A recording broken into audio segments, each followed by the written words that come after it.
Guro, papuntahin nyo na ang mga tao sa kalapit na bayan at bukirin para makahanap sila ng pagkain at matutuluyan mamayang gabi. Ilang ang lugar na ito kaya wala silang makakain.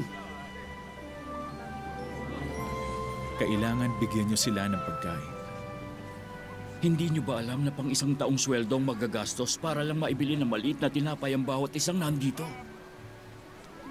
Guro, merong isang bata doon na may dalang 5 pirasong tinapay at 2 isda. Pero paano mapapakain nun ng mga nandito ngayon?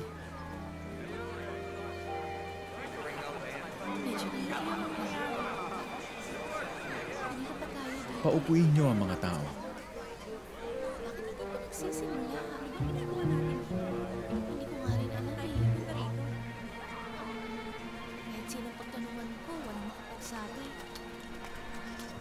Kumusta? Ako si Chris. Ako si Nathan. Nandito ba kayo para makinig kay Jesus? Oo. Nakita namin siya sa Kanaan at ngayon, nandito na kami. Pwede mo rin siguro kaming tawagin ng mga tagasunod ni Jesus. Mawalang galang na. Meron pa bang lamang pagkain ng sisid lang yan? Maitanong ko lang, bakit ka naman interesado sa pagkain ng batang yon? Nadaanan ko siya kanina at nakita ko meron siyang ilang tinapay at ilang isda. Lumapit ako ngayon para sana... Nako! Ilang beses ko na nakita sa mga eskwelahan sa iba't ibang bansa ang ganitong klase ng mga bully na nangaagaw ng pagkain ng mga bata. Pero hindi pwede sa akin yan, kuya. Subukan mong gawin yan at sisiguraduhin ko. Huwag kang mag-alala. Maraming kakayahan ng robot na kahit kailan na hindi ko pa. Nakita na natin siya noon. Kasama ni Jesus. Naku, mali ako. Ang ganda ng balaban.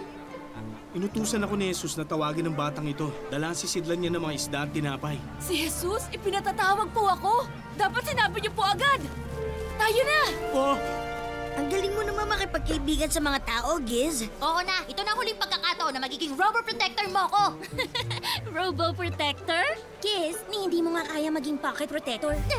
Bakit pa nga ba ako nagpapakahirap?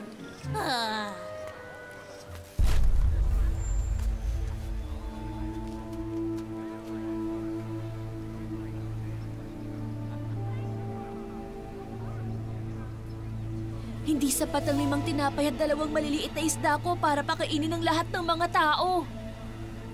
Kaya ni Jesus gumawa ng himala.